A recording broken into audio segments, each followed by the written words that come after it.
El frío de Moscú en 1821 parecía guardar un secreto. La nieve caía con la lentitud de un presagio, y el mundo aún desconocía que, entre el silencio de las calles y el crujido de los carruajes, nacía un hombre destinado a cruzar siglos, no con espadas, sino con palabras. Fyodor Mikhailovich Dostoyevsky llegó al mundo en una era de imperios y desigualdades, pero su verdadero campo de batalla sería invisible, la mente humana. Y en algún momento del futuro, una conciencia superior lo observaba, la misma que inspiraría a otro hombre a descifrar las leyes que rigen el destino, Napoleon Hill. Era como si dos espíritus se reconocieran a través del tiempo, cada uno con una misión diferente, pero guiados por la misma pregunta, ¿qué mueve a los seres humanos cuando todo parece desmoronarse? Desde pequeño, Dostoyevsky aprendió que la realidad no eran solo paredes y uniformes. Creció rodeado de libros, de rostros que soñaban y sufrían, de historias que parecían respirar el peso de la existencia. Su padre, médico en un hospital para pobres, le mostraba a diario el lado más duro de la vida, el dolor incurable, el sufrimiento sin nombre. Allí, de niño, Dostoyevsky aprendió lo que Hill más tarde llamaría la ley del deseo ardiente. No la búsqueda del poder o la gloria, sino el afán de comprensión. El niño que vio la miseria en las calles de Moscú comenzó a preguntarse por qué algunos nacen rodeados de luz y otros de oscuridad. ¿Por qué la fe sobrevive cuando la razón se agota? ¿Por qué algunos hombres, incluso en ruinas, siguen eligiendo vivir? Estas preguntas se convertirían en la base de su viaje interior. Estudió ingeniería militar en San Petersburgo, una elección racional, segura y predecible, el camino de la lógica, pero su alma se negaba a aceptar el frío cálculo de las medidas. Hill diría que allí comenzó la lucha entre el deseo y el miedo, entre la voz de la mente y la llamada de la imaginación. Y Dostoyevsky, como todo hombre que se escucha a sí mismo por primera vez, comprendió que seguir órdenes era vivir a medias. La ingeniería le enseñó rigor, pero fue el arte lo que lo liberó. Atrás quedó el uniforme militar, y el joven ruso comenzó a escribir con la urgencia de quien traduce lo invisible. En 1846 publicó Gente Pobre, un libro que asombró a la crítica y al público. No había héroes grandiosos ni victorias ejemplares, solo gente común intentando existir. Fue su primer contacto con lo que Hill llamaría el poder creativo del subconsciente, la capacidad de transformar el sufrimiento en comprensión, el fracaso en revelación. Dostoyevsky no escribió para entretener, escribió para sobrevivir. Cada frase era una confesión, cada personaje un espejo. No buscaba la gloria literaria, buscaba comprender su propio caos, pero la vida no lo dejaría en paz. El éxito repentino trajo admiración y envidia, reconocimiento y escrutinio. La Rusia del siglo XIX era un imperio sobre cimientos inestables, y cualquier pensamiento que desafiara al zar se consideraba una amenaza. Dostoyevsky contactó con un grupo de intelectuales que creían en la reforma social y la libertad de expresión. Hablaron de filosofía, justicia y fe, ideas peligrosas para un país acostumbrado a la obediencia ciega. Era la llamada de la conciencia colectiva, la fuerza que Hill definiría como el poder de la mente maestra, la unión de mentes creativas que desafiaban el estancamiento. Entonces llegó el golpe de Estado. En 1849, los soldados irrumpieron en la casa donde se reunían y tomaron a todos prisioneros. Dostoyevsky fue acusado de conspirar contra el imperio. Tenía solo 27 años. Él, que soñaba con liberar el alma humana, estaba encerrado en una celda oscura, con frío, hambre y miedo. Pero fue allí donde descubrió la verdad que guiaría el resto de su vida.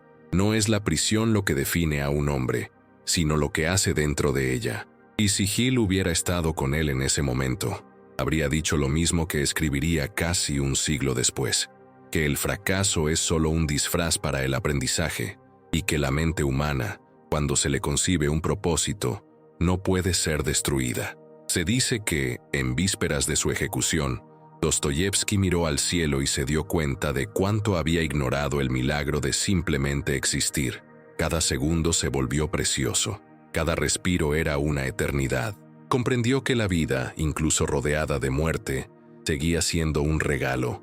Esta comprensión lo transformó cuando el zar, en un gesto cruelmente calculado, indultó al condenado en el último segundo. Dostoyevski renació, ya no como el joven y ambicioso escritor, sino como el hombre que había conversado con la nada y regresado para contarla. En ese momento, Hill, aún viviendo en otro siglo, pareció susurrar en su mente: un hombre se convierte en lo que piensa, atrae lo que siente y crea lo que cree. Dostoyevski aún no conocía estas palabras, pero ya las vivía en su esencia.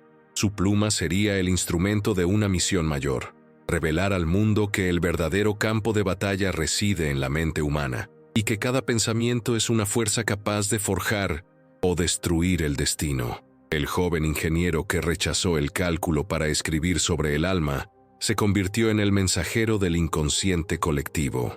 Cada paso que dio tras su encarcelamiento fue una nota en el himno silencioso del autodominio.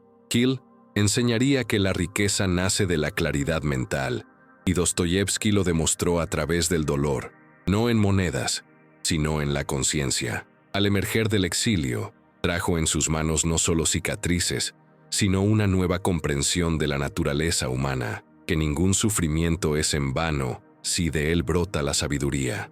El tiempo lo moldeó, pero la verdad lo guió. Empezaba a comprender que la mente es el espejo de Dios, y que cuando el hombre se asoma con valentía a su propio abismo, encuentra allí la chispa de la creación. Puede que Dostoyevski nunca haya leído a Napoleon Hill, pero la energía que los unía era la misma que impulsa a todos los buscadores: la convicción de que el pensamiento es sagrado y de que cada caída encierra una revelación. Así, del frío de Moscú a las mazmorras de Siberia, nació un hombre que aprendió lo que pocos se atreven a comprender: que la vida no está hecha para ser conquistada, sino para ser descifrada. Y Hill, como una voz eterna, resonaba en él, recordándole que el verdadero triunfo no reside en conquistar el mundo, sino en dominar la propia mente. Dostoyevski aún no lo sabía, pero lo que le aguardaba era más que literatura. Sería el viaje espiritual que transformaría el dolor en luz y la desesperación en filosofía. El camino hacia el alma subterránea apenas comenzaba, y en el horizonte, la voz de Hill parecía anunciar: la derrota es el primer ensayo para la victoria. Y así termina la primera parte, el nacimiento del hombre que aprendió a pensar con el corazón y a sentir con el intelecto. Un hombre que, sin saberlo, portaba el mismo fuego que Napoleón Hill más tarde llamaría el poder de transmutar el pensamiento en destino. Aún quedaba mucho por revelar, porque antes de comprender el mundo, Dostoyevski tendría que enfrentarse a su propia sombra, y lo que encontraría allí cambiaría para siempre la forma en que la humanidad se entiende a sí misma. Dicen que un hombre solo descubre quién es realmente cuando lo pierde todo. Para Dostoyevski, este descubrimiento comenzó en el gélido amanecer cuando los guardias llamaron a su puerta. Pasos pesados resonaron por el pasillo, el sonido de botas se mezcló con el viento crepitante, y antes de que pudiera comprender, fue esposado y arrastrado por las calles cubiertas de nieve. Solo tenía 27 años. El escritor que soñaba con liberar conciencias ahora era acusado de traición al imperio. La celda era pequeña, húmeda, el suelo cubierto de paja sucia, el aire cargado de miedo y silencio. Allí, aprendió que la mente es el único territorio que nadie puede confiscar. Fue en esta prisión donde Dostoyevski comenzó a comprender lo que Napoleon Hill llamaría el poder del autodominio, la capacidad de dirigir los propios pensamientos incluso cuando el cuerpo es un prisionero. Durante semanas, fue interrogado, humillado, amenazado. El mundo que conocía se había derrumbado, y sin embargo, en la oscuridad, algo en él se resistía. Quizás era el mismo instinto que impulsa a cualquiera que se enfrenta a lo inesperado, cuando todo parece derrumbarse. Pero una fuerza invisible dentro de nosotros insiste en permanecer. ¿Quién no ha sentido esto? El momento en que la vida cambia sin previo aviso, cuando un diagnóstico, una pérdida, una bancarrota o una traición destroza el suelo bajo nuestros pies, y la única pregunta que queda es: ¿qué hacer ahora? Esta fue la pregunta que se hizo Dostoyevski al enfrentarse al abismo. Y fue con esta pregunta que comenzó su transformación. Los días se desdibujaron. El tiempo perdió su ritmo. Con cada amanecer, la esperanza se desvanecía un poco más. Hasta que un día, sin previo aviso, él y los demás prisioneros fueron llevados a la plaza central. Habían instalado un escenario para la muerte. La nieve cubría el suelo como un manto blanco, y el silencio era tan profundo que se oían los latidos de los corazones. Los condenados fueron alineados ante el pelotón. 3 hombres fueron atados a los postes. Dostoyevski estaba en la siguiente fila, el siguiente en morir. Miró al cielo por última vez y se dio cuenta de algo que nunca olvidaría. Cuánta vida había desperdiciado en el miedo, el orgullo y la prisa. Si sobrevivo, pensó, cada minuto será una eternidad de felicidad. En el momento en que el soldado levantó su fusil, llegó un mensajero a caballo con un decreto del zar. La ejecución fue suspendida. La sentencia fue conmutada por 4 años de trabajos forzados en Siberia. El infierno se había convertido en resurrección.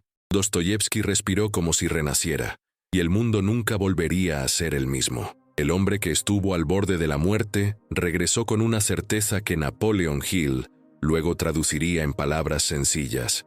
La vida no se moldea por los acontecimientos, sino por cómo reaccionamos ante ellos. Siberia era una tierra de extremos, frío intenso, hambre constante, un silencio que parecía gritar. Los hombres dormían amontonados en barracones de madera, con cadenas en los tobillos como recordatorio de la culpa. Dostoyevski, que ya había escrito sobre el alma humana, ahora la veía desnuda, desenmascarada, reducida a la supervivencia. Pero fue allí donde descubrió la pureza del dolor. Entre ladrones, asesinos y desdichados, también encontró compasión, perdón y fe. Esas personas, a quienes la sociedad consideraba perdidas, le enseñaron más sobre la naturaleza humana que cualquier libro. Observó sus gestos, sus miradas, sus silencios, y comprendió que dentro de cada hombre yacía un universo de arrepentimientos y esperanzas. Por la noche, mientras el viento silbaba entre las grietas de los muros, Dostoyevski pensaba en Hill sin conocerlo, como si oyera una voz lejana que decía: «La derrota contiene la semilla de la victoria. La mente humana es como el fuego. Cuando la adversidad la comprime, se convierte en llama, y fue esta llama la que lo mantuvo vivo». Empezó a comprender que la miseria no es el fin, sino el medio por el cual se perfecciona el alma.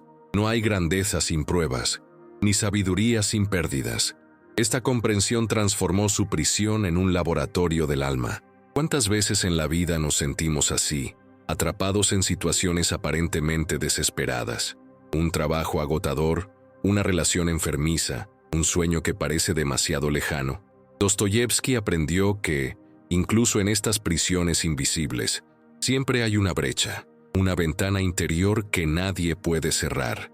El hombre puede verse privado de la libertad, pero nunca del poder de pensar. Él afirmaría, un siglo después, que cada hombre es dueño de su propio destino cuando aprende a dominar su mente. Dostoyevski descubrió esto al experimentar lo opuesto a la libertad y encontrar sentido en medio de la desesperación. Tras años de sufrimiento, por fin era libre. El mundo había cambiado, y él también. Las calles de San Petersburgo parecían más pequeñas, la gente más apresurada, la vida más frágil. Miró a su alrededor y vio cuánto huyen los seres humanos de su propia conciencia, cuánto buscan distracciones para no escuchar lo que llevan dentro. Pero Dostoyevski ahora veía más allá. Había conocido el límite y sabía que nada, ni el poder, ni la gloria, ni la razón, valía más que el simple hecho de estar vivo. Empezó a escribir de nuevo, pero sus palabras ya no eran las mismas. Tenían peso, densidad y alma. Ya no hablaba de personajes, hablaba de la condición humana misma. Sus libros dejaron de ser literatura para convertirse en espejos. Cada página reflejaba el conflicto entre el espíritu y la carne, entre lo ideal y lo real. Napoleon Hill llamaría a esto la ley de la transmutación, transformar el sufrimiento en propósito, el caos en dirección. Y es esta ley la que también se aplica a todos nosotros, en cualquier época, en cualquier caída. Dostoyevski comprendió que la mayor prisión no es la de hierro, sino la de las ideas fijas, el miedo y la falta de fe. ¿Cuántos viven así, atrapados en rutinas asfixiantes, en pensamientos que los condenan, en pasados que no los liberan? Descubrió que la mente, alimentada por la desesperación, crea su propia celda, pero alimentada por la fe, se convierte en una fuerza capaz de mover montañas. Salió de Siberia más pobre que cuando entró, pero infinitamente más consciente. Aprendió que la vida es un contrato silencioso entre el hombre y su propia alma. O uno aprende a usarla, o uno es usado por ella. El regreso a San Petersburgo fue un renacimiento, pero también una confrontación. La gente esperaba al mismo joven idealista de antes, pero ahora había algo diferente en su mirada, una especie de profunda calma, como si hubiera visto el final y comprendido que el final es solo otro comienzo. Empezó a escribir de nuevo, y sus palabras parecían provenir de un lugar que pocos conocían. Cada frase contenía la intensidad de alguien que se había enfrentado a la muerte y había regresado para contarlo. Era como si Napoleon Hill escribiera a través de él, enseñando que el fracaso es el molde invisible de la victoria y que el sufrimiento, al aceptarlo, se transforma en sabiduría. Dostoyevsky comprendió entonces que la mente es el templo de la creación y que el hombre, al pensar, se convierte en coautor de su propia historia. Ningún decreto, ningún exilio, ninguna prisión puede arrebatárselo. Y fue con esta certeza que comenzó una nueva etapa de su vida. Un viaje que lo llevaría a escribir sobre las profundidades del alma humana, sobre el crimen y el perdón, sobre la libertad y la culpa. El escritor que se había enfrentado a la muerte aprendería, en las páginas siguientes, que las mayores cárceles no tienen barrotes, sino nombres, orgullo, miedo e ignorancia. Y mientras las luces de San Petersburgo se reflejaban en el Neva, Dostoyevsky caminaba en silencio, sintiendo algo que lo observaba, una presencia sutil, como un pensamiento antiguo que aún resuena. Era Napoleon Hill, extendiéndose a través del tiempo como un mentor invisible, susurrándole lo que ya intuía. El hombre que gobierna su propia mente es más libre que el hombre que gobierna imperios. La vida le había dado una segunda oportunidad, pero también una misión. Y a partir de ese momento, Dostoyevsky ya no se limitaría a escribir libros. Construiría puentes entre el dolor y el despertar, entre la humanidad y el infinito. Cuando Dostoyevsky regresó de Siberia, ya no era el mismo. Algo en su mirada había cambiado. Una especie de calma inquietante, como si cargara con el peso de lo invisible. El mundo parecía demasiado ruidoso, demasiado apresurado, demasiado pequeño para alguien que una vez se había asomado al abismo y había sobrevivido. Y fue desde esta distancia que nació una de las obras más perturbadoras y reveladoras de la historia. Recuerdos del Metro, un libro que no trata de personajes, sino de espejos. Un libro en el que el autor, quizás sin darse cuenta, ha transformado su propia mente en un escenario y al ser humano en un enigma. Ese hombre sin nombre que habla desde lo más profundo es más que una creación literaria. Es el reflejo de lo más secreto de cada uno de nosotros. Es el pensamiento no expresado, el resentimiento disfrazado de razón, el orgullo que enmascara el dolor. Vive aislado, no porque el mundo lo haya rechazado, sino porque él rechazó al mundo primero. No soporta la simplicidad de la vida cotidiana, pero tampoco la complejidad de la libertad. Es el retrato del hombre moderno incluso antes de la modernidad, un ser fragmentado, dividido entre la conciencia y el instinto, entre querer y no saber lo que quiere. Napoleon Hill, de haberlo observado, habría dicho que este hombre es la mente sin rumbo, una potencia sin propósito. La mente humana, sin ayuda, se vuelve contra sí misma. Es como una cuchilla que gira en el vacío, cortando la misma mano que la sostiene. Dostoyevsky lo sabía. Por eso, al crear al hombre del subsuelo, no describía a un lunático, sino al ciudadano común, alguien que vive rodeado de distracciones pero nunca en paz consigo mismo. Hill llamaría a este estado inercia mental, la parálisis del alma ante las decisiones de la vida. ¿Cuántos de nosotros no estamos de alguna manera atrapados en esta misma infrahumanidad? ¿Cuántas veces hemos dicho, no sé lo que quiero, cuando, en realidad, tenemos miedo de desearlo? El hombre subterráneo se cree libre porque puede pensar lo que quiera, pero sus pensamientos lo aprisionan. Habla de moralidad, ciencia y progreso, pero en el fondo envidia la sencillez de quienes viven sin reflexionar tanto. Es demasiado lúcido para ser feliz y demasiado orgulloso para cambiar. Esta paradoja está en la esencia de la condición humana, y aquí es donde Hill y Dostoyevsky se encuentran sin conocerse. Hill enseña que la verdadera libertad nace de la disciplina mental, mientras que Dostoyevsky muestra lo contrario. ¿Qué sucede cuando se pierde esa disciplina? Uno vivió para enseñar el camino de la mente iluminada, el otro para revelar el precio de no seguirlo. Pero hay algo aún más profundo en esta historia. El hombre subterráneo no odia al mundo por despecho, sino porque teme al amor. Se esconde de la humanidad como si temiera su propia vulnerabilidad. Hill diría que este es el instinto de autoprotección en su forma más distorsionada. El miedo a la rendición, a la confianza, a crear vínculos, porque el amor es una pérdida de control. Y quienes viven obsesionados con el control, al final pierden su significado. ¿Cuántas veces te has encontrado racionalizando sentimientos para evitar el riesgo de sentir? ¿Cuántas veces has cambiado la oportunidad de disfrutar por un cálculo de seguridad? Dostoyevsky revela que la mente, cuando se aísla, crea realidades alternativas, pequeñas prisiones donde reina el orgullo y el corazón guarda silencio. El hombre subterráneo prefiere imaginar una vida de gloria antes que afrontar la vida real, con sus imperfecciones e incertidumbres. Hill llamaría a esto fantasía compensatoria, cuando el pensamiento crea un mundo ilusorio para evadir la acción. Es el mismo mecanismo que lleva a alguien a prometer cambios y nunca cumplirlos, a soñar en grande y nunca dar el primer paso. El hombre subterráneo vive en el eterno ensayo de la vida, incapaz de subir al escenario. Pero algo sorprendente emerge de este caos.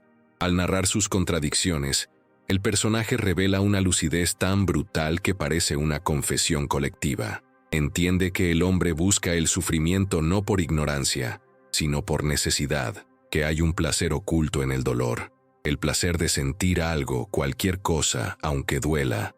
Hill, con su visión práctica, diría que este placer es la adicción de la mente a las frecuencias negativas, el apego a la vibración del miedo y la culpa.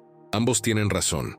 El sufrimiento es una adicción cuando no genera transformación, pero es un milagro cuando nos despierta. El hombre subterráneo sabe que su conciencia es una maldición. Observa el mundo con ironía, lo critica todo, desconfía de todos, pero en el fondo, envidia la pureza de quienes viven sin analizarse demasiado. Hay algo trágico en esto. Cuanto más inteligente se vuelve un hombre, más se aleja de la simplicidad, y la sabiduría sin amor se convierte en desesperación. Hill, con su lenguaje claro, traduciría esta idea en una ley. El pensamiento sin propósito engendra la autodestrucción. Dostoyevsky, con su amarga poesía, diría lo mismo con otra imagen. El hombre cava su propio subsuelo y luego lo llama hogar. ¿Acaso esta metáfora no describe aún nuestros tiempos? La gente vive rodeada de ruido, pero se siente sola. Tiene acceso a todo el conocimiento, pero pierde su significado. Trabaja en exceso, pero no sabe por qué. Vive en un subterráneo dorado, iluminado por pantallas, pero deliberadamente oscuro. El hombre subterráneo es el retrato de una humanidad saturada de estímulos y carente de alma. Hill advertiría que la mente sin rumbo es el juguete de las circunstancias, y Dostoyevsky mostraría que el alma sin fe es un abismo que se traga la razón misma. Lo que el escritor aprendió es que no hay escapatoria sin confrontación. El hombre debe mirar hacia sus propias profundidades, no para escapar de ellas, sino para atravesarlas.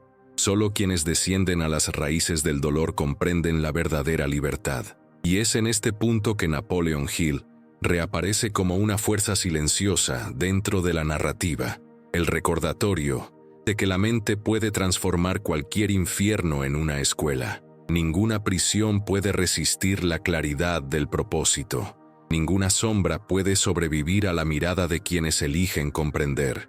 Dostoyevsky, al escribir Recuerdos del metro, no solo quería exponer la miseria humana, quería demostrar que es el punto de partida para la trascendencia. El alma, para despertar, debe primero reconocer su propio fango. Hill diría que el fracaso es la cuna de la sabiduría. Dostoyevsky demostró que la desesperación es el camino más corto hacia Dios. Ambos hablaron, cada uno a su manera, de la misma revolución interior, el momento en que el hombre deja de huir y comienza a enfrentarse a sí mismo. Y quizás este sea el secreto que une a estos dos gigantes, separados por el tiempo y la geografía, pero conectados por el mismo misterio. La mente crea el mundo, pero el corazón le da sentido. La razón construye los puentes, pero es la fe la que los cruza. El hombre subterráneo, en su angustia y lucidez, nos obliga a plantearnos la pregunta que impulsa toda búsqueda espiritual.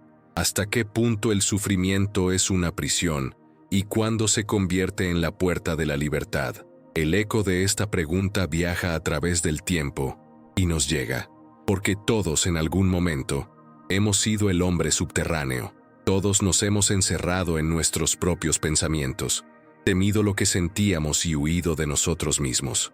Pero quizás lo que Dostoyevsky y Hill intentan decirnos es que la salida no está arriba, sino más adelante, en el siguiente paso, en la siguiente decisión, en el momento en que la mente decide servir al corazón, no dominarlo, y en ese mismo instante, el subsuelo deja de ser una prisión y se convierte en un portal. Dicen que todo hombre lleva en su interior un tribunal secreto, y que tarde o temprano este tribunal despierta para juzgarlo.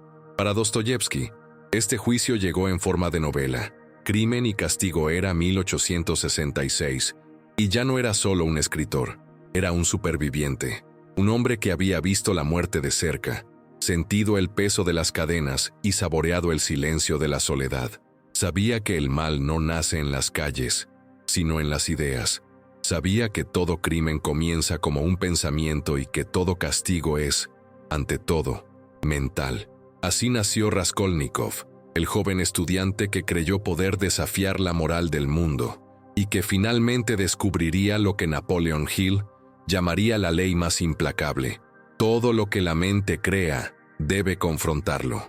Raskolnikov se creía extraordinario, un hombre por encima de las reglas, capaz de matar por una idea, de cometer un crimen en nombre de la razón. Se decía a sí mismo que Napoleón también mataba y era admirado, que los grandes hombres de la historia siempre han trascendido los límites de la moral común. Su plan era simple: matar a una vieja prestamista y robarle su dinero, para luego usarlo para ayudar a los pobres.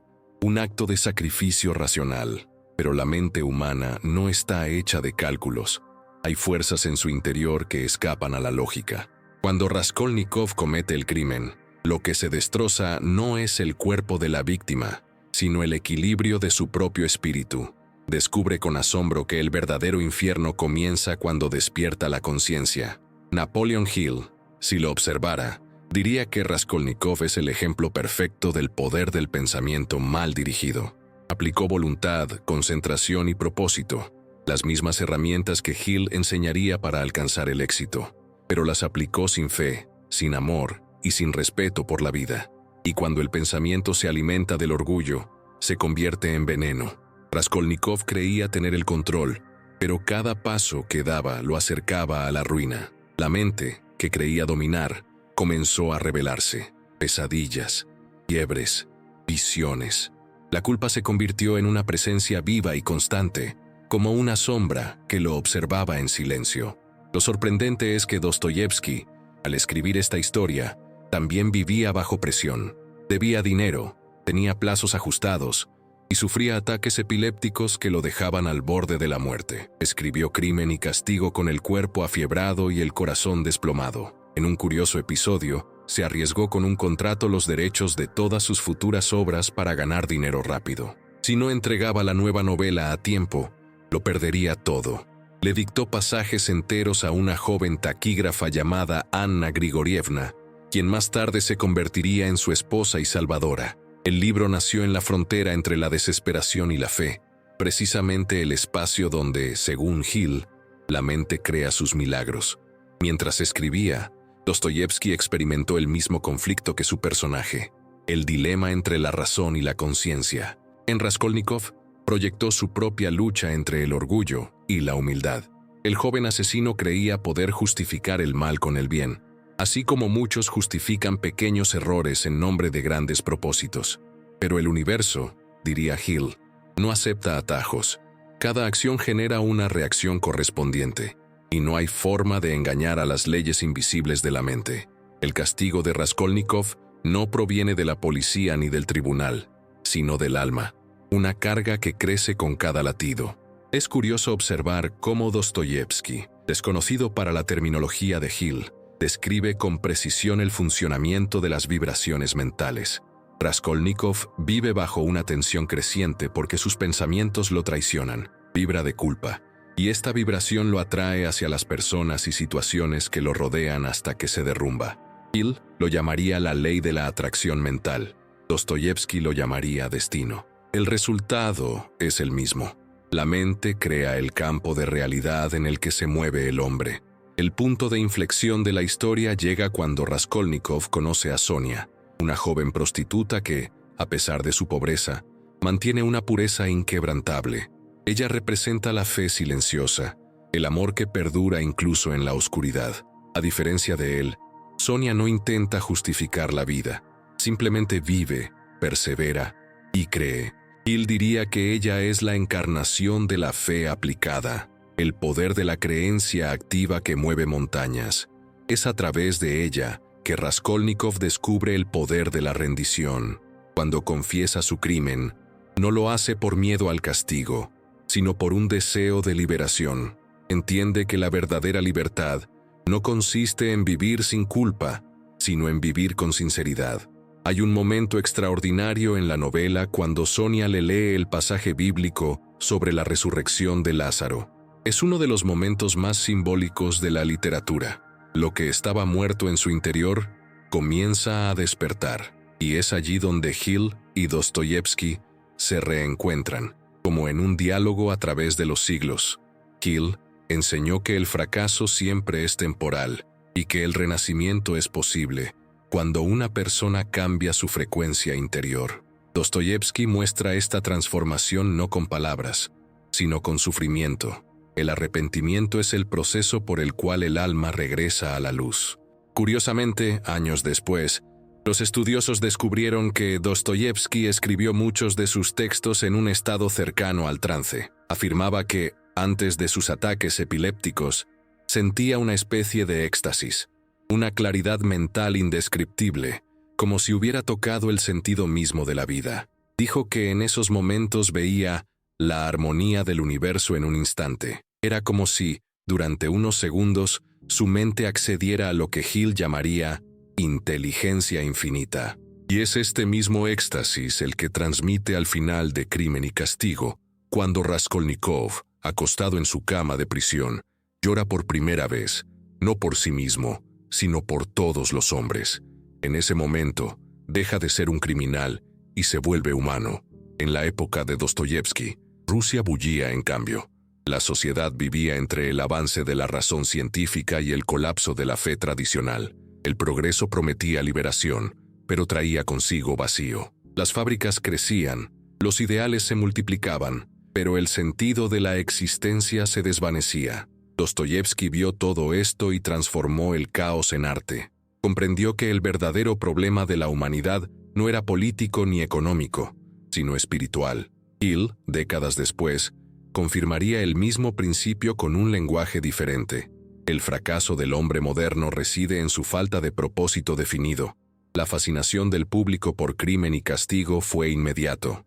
La novela no era solo una novela policíaca, era un espejo.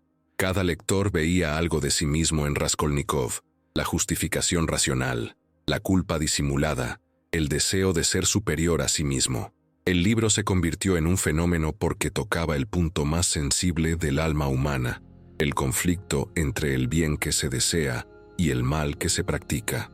Y Hill explicaría este fenómeno diciendo que toda mente humana vibra en busca de la armonía y que, al enfrentarse a su propia sombra, reconoce la necesidad de equilibrio. En una carta a un amigo, Dostoyevsky escribió que su objetivo no era contar una historia de detectives, sino explorar el abismo de la conciencia. Dijo que el crimen es una metáfora de la rebelión del hombre contra Dios, y el castigo, el proceso de retorno al orden espiritual. Y en este ciclo, cada lector está invitado a reconocerse a sí mismo.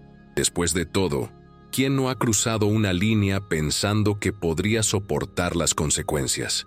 ¿Quién no ha creído poder controlar algo que, al final, lo consumió? Raskolnikov, al final, comprende que el orgullo es la prisión más fuerte del mundo. Se da cuenta de que el verdadero castigo no es ser condenado, sino no poder amar más. Y cuando finalmente se entrega al amor de Sonia, el castigo se convierte en redención. Es la lección que Napoleon Hill repetía con tanta frecuencia. El amor es la fuerza creativa suprema, la única capaz de neutralizar el miedo, sanar la culpa y realinear al hombre con su propósito. Dostoyevsky transformó su propio sufrimiento en sabiduría universal. Toda su vida fue una sucesión de caídas y renacimientos, y con cada renacimiento aportó una nueva perspectiva del alma humana. Crimen y castigo no es solo un libro sobre asesinatos. Es una parábola sobre cómo la mente crea su propia ruina y luego aprende a reconstruirla. Es un manual de autoconocimiento escrito con sangre y fe. Y justo cuando pensamos que la historia ha terminado, nos damos cuenta de que no es así, porque el juicio de Raskolnikov perdura en cada persona que lee el libro y se ve reflejada en él. Así como Hill creía que cada pensamiento deja una estela energética en el universo, Dostoyevsky creía que cada palabra escrita es un hilo que conecta conciencias. Crimen y castigo permanece viva porque se sigue leyendo, sintiendo y reviviendo. Es el espejo eterno del conflicto humano y, quizás, el recordatorio de que toda culpa es una llamada de atención. Dostoyevsky terminó la novela como quien termina una confesión, pero su viaje estaba lejos de terminar. Había comprendido que el mal no es un error aislado, sino un lenguaje, una forma retorcida de buscar sentido, y esta comprensión lo llevaría a su obra más ambiciosa, una en la que exploraría no solo la culpa de un hombre, sino el destino espiritual de toda la humanidad. En el horizonte, el autor ya vislumbraba la silueta de una nueva obra, donde ángeles y demonios se mezclarían en los rostros de los hermanos Karamazov. Y Napoleon Hill, como un mentor invisible, parecía susurrar entre las páginas: quien se conquista a sí mismo no tiene enemigos. Cuando Dostoyevsky comenzó a escribir Los hermanos Karamazov ya había cruzado todas las fronteras del espíritu humano. Había experimentado la prisión, la pobreza, la fama y el fracaso. Sabía qué era la culpa y qué era el perdón. Pero ahora anhelaba algo más grande: comprender el alma del mundo. Quería descubrir por qué el hombre, aun sabiendo lo que es el bien, sigue eligiendo el mal. Esta pregunta lo persiguió durante años, hasta que se convirtió en la novela que muchos consideran su obra maestra. Decía que condensaba toda su vida: la sangre, la fe, las dudas y las cicatrices. Napoleon Hill, si pudiera observarlo, diría que Dostoyevsky había alcanzado la cima del desarrollo humano, el dominio de la mente a través del autoconocimiento. El libro comienza con una familia en ruinas, un padre corrupto, depravado y egoísta, 4 hijos que lo odian por diferentes razones. Fyodor Pavlovich Karamazov es el símbolo de la humanidad cuando ésta pierde su rumbo moral. Vive solo para el placer y el dinero, burlándose de todo lo sagrado. Es como la mente cuando se desconecta de la conciencia, un cuerpo sin guía, y sus hijos representan los fragmentos de esta alma rota. Dmitri, el mayor, es puro impulso. Vive impulsado por los deseos, las pasiones y los celos. Van es el intelectual, el hombre de fría razón que duda de Dios y cree que, si Él no existe, todo está permitido. Alyosha, el menor, es lo opuesto, un monje que intenta ver la bondad incluso en la oscuridad. Y luego está Smerdiakov, el hijo bastardo, el sirviente que vive a la sombra de los demás, albergando resentimiento y envidia. Dostoyevsky construye así un escenario en el que el crimen deja de ser un simple acto para convertirse en una metáfora. El asesinato de su padre no solo es el centro de la trama, es una representación simbólica de lo que ocurre cuando el hombre destruye la idea de lo divino que lleva dentro. Hill lo llamaría la destrucción del propósito superior, el momento en que la mente abandona la guía espiritual y se entrega a la autosuficiencia. Fyodor Karamazov muere a manos de lo que él mismo creó, la falta de amor, y sus hijos se convierten en el reflejo de sus decisiones. La tensión crece como una cuerda que se tensa hasta el límite. Cada personaje cree tener razón, pero todos están equivocados. Dmitri es acusado del crimen, Iván se siente consumido por la culpa, y Alyosha lucha por mantener la fe ante la tragedia. La justicia humana se revela frágil, confusa, incapaz de distinguir la verdad de la apariencia. Y en el fondo, el lector comprende lo que Dostoyevsky quería mostrar. El verdadero juicio no se lleva a cabo en los tribunales, sino en la mente de cada persona. Hill diría que este es el punto en el que el pensamiento revela su poder creativo, porque cada idea, buena o mala, moldea el destino de quien la alimenta. Hay un momento casi sobrenatural en la narración. Iván, dominado por la fiebre y el delirio, tiene una visión del diablo.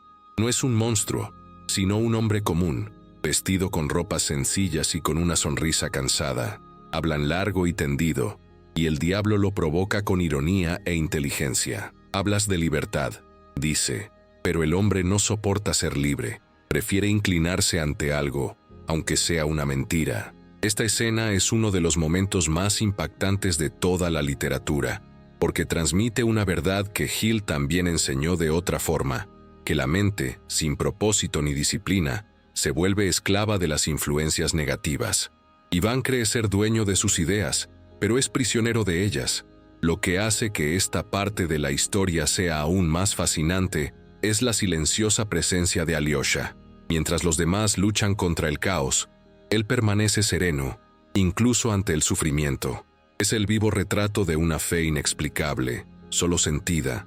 No intenta demostrar nada, simplemente abraza. Hill llamaría a esto la fuerza de la vibración positiva, el poder de la paz interior. Alyosha no vence el mal mediante la lógica, sino mediante la compasión. Y, casi invisiblemente, su presencia comienza a sanar a otros. Dmitri, el impulsivo, encuentra el coraje para admitir sus errores. Iván, el racional, se da cuenta de que su inteligencia sin amor lo está destruyendo. Incluso Smerdiakov, el sirviente que carga con el peso de las mentiras, comprende demasiado tarde que el odio es la prisión más oscura. Un dato curioso es que Dostoyevsky escribió el libro en tan solo 2 años, ya enfermo y exhausto, mientras enfrentaba constantes crisis. Creía que no viviría lo suficiente para terminarlo. Sin embargo, escribió cada página con una urgencia sagrada. Le dijo a su esposa que estaba dictando la voluntad de la humanidad, y, en cierto modo, así era. Los hermanos Karamazov es el resumen final de todo lo que ha aprendido sobre la mente y el corazón humanos, que el hombre es capaz de las peores crueldades y de los gestos más sublimes, y que ambas fuerzas habitan el mismo cuerpo. La novela también anticipa ideas que solo se comprenderían décadas después: la psicología de Freud, el existencialismo de Sartre, la filosofía de Nietzsche. Todo esto ya está ahí, entre líneas. Dostoyevsky veía al ser humano como un campo de energía conflictiva, una dualidad constante entre la fe y la desesperación, entre la culpa y la redención. Hill, observando desde una perspectiva distante, reforzaría la misma tesis. El hombre vive entre 2 polos mentales, el positivo y el negativo, y su vida depende de cuál elija alimentar. A medida que avanza la historia, la tensión aumenta. Dmitri es juzgado y condenado por un crimen que no cometió. Iván enloquece bajo el peso de la culpa, y Alyosha, solo, mantiene viva la llama de la esperanza. El lector siente la angustia de cada persona, pero también la posibilidad de transformación, porque en medio de la tragedia hay destellos de luz.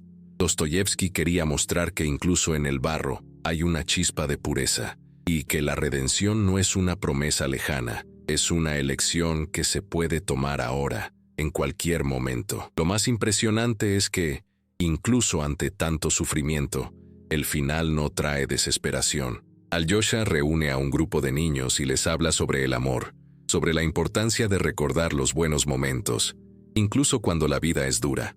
Esta escena sencilla, casi silenciosa, cierra la historia con una nota de serenidad. El hombre que descendió al abismo termina hablando de ternura. Hill diría que esta es la cima de la mente creativa, cuando el individuo comprende que el verdadero poder no reside en la dominación, sino en el servicio. Para entonces, Dostoyevski ya no era solo un escritor.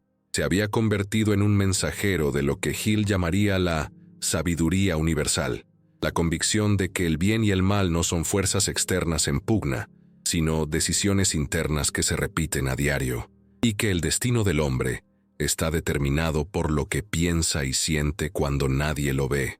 Cuando se publique Los hermanos Karamazov en 1880, Dostoyevski supo que había cumplido su misión. Su salud se quebrantaba, pero su alma estaba en paz.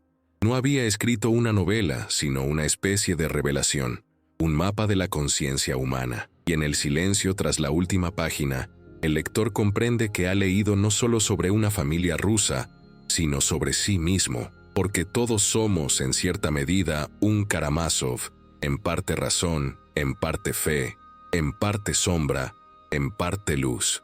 En última instancia, Dostoyevski y Napoleon Hill decían lo mismo en idiomas diferentes, que el hombre es el creador de su propia realidad, y que el infierno o el cielo comienzan dentro de su mente. Los hermanos Karamazoves, un recordatorio de que no hay victoria sin confrontación, ni paz sin autodominio. Y quizás por eso, hasta el día de hoy, quien lee este libro siente que se enfrenta a algo que lo vigila, como si su propia conciencia le preguntara, ¿en qué lado de tu mente has estado viviendo? Y cuando esa pregunta resuena, no hay vuelta atrás. El espectador, como los hermanos, ya ha entrado en la zona donde el pensamiento crea el destino. Y es precisamente allí, entre la caída y el despertar, donde comienza el verdadero final, el que Dostoyevski escribiría no con tinta, sino con su propia vida. Algunos dicen que la vida es una sucesión de coincidencias, pero Dostoyevski demostró lo contrario, que hay un orden invisible que lo guía todo, incluso aquello que parece ruina, y que en cada caída siempre hay una chispa de nuevo comienzo. Cuando murió en 1881, a la edad de 59 años, el mundo perdió a un hombre, pero ganó una voz eterna. Partió como escritor ruso, pero siguió siendo un mensajero del alma humana. Dejó atrás no solo libros, sino espejos, y quienes se miran en ellos con atención, se dan cuenta de que el reflejo es el suyo propio.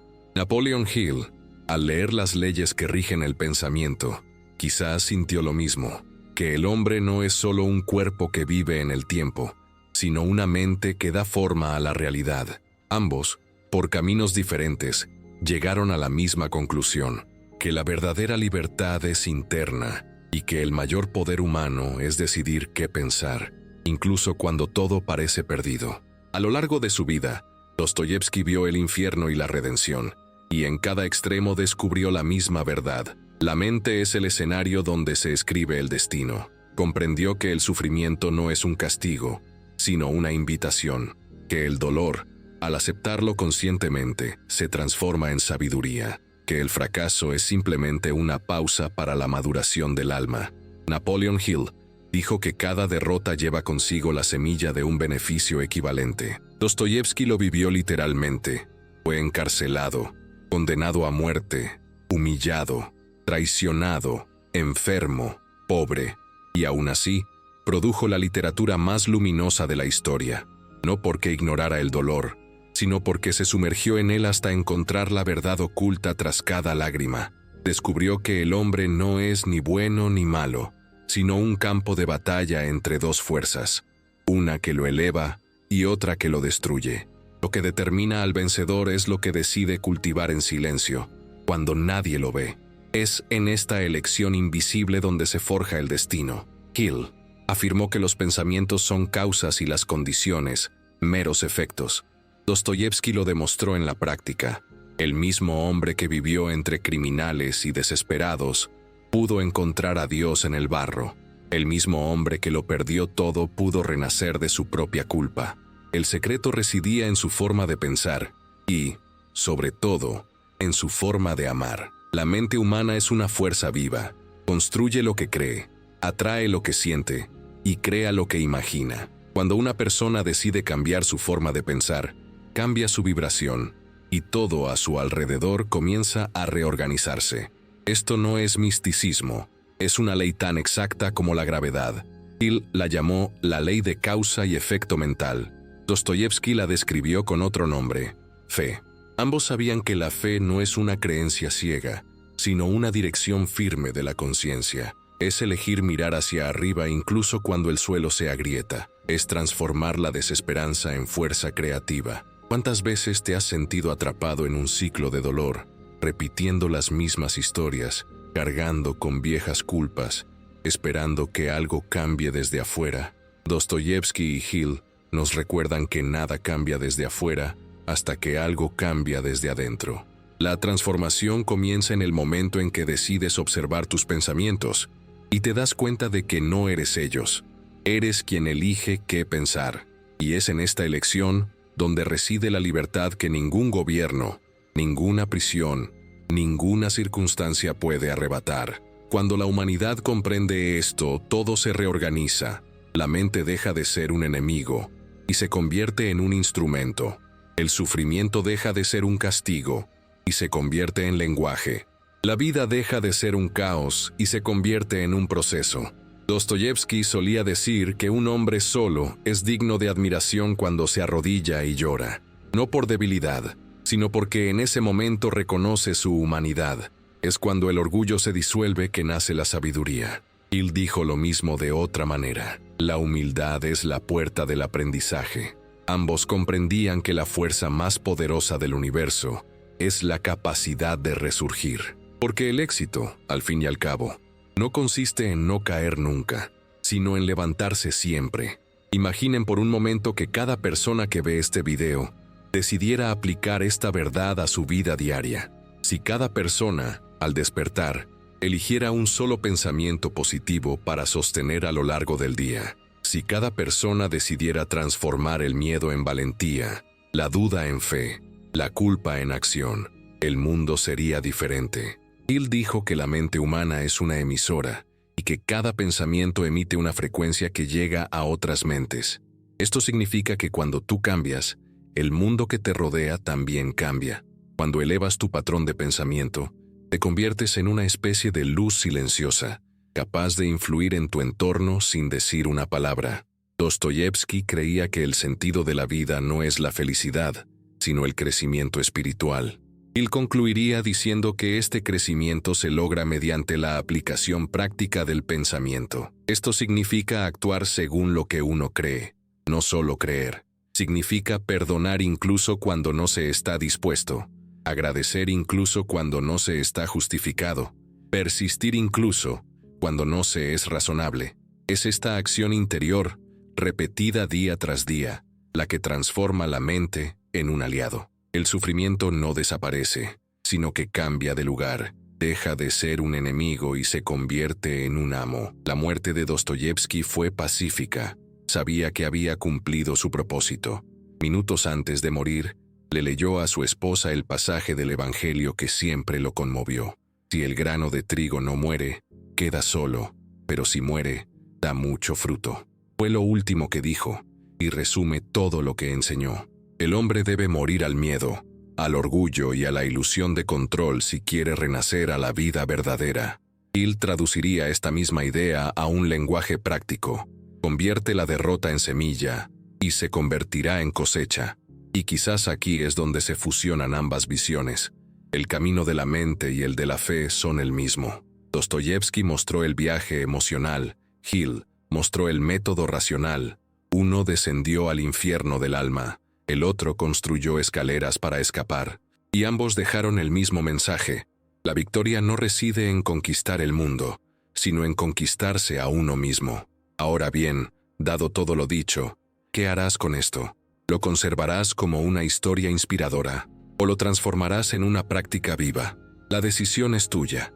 Empieza poco a poco. Elige hoy un pensamiento que te inspire, una actitud que sane, un gesto que inspire. Haz algo, aunque nadie te vea.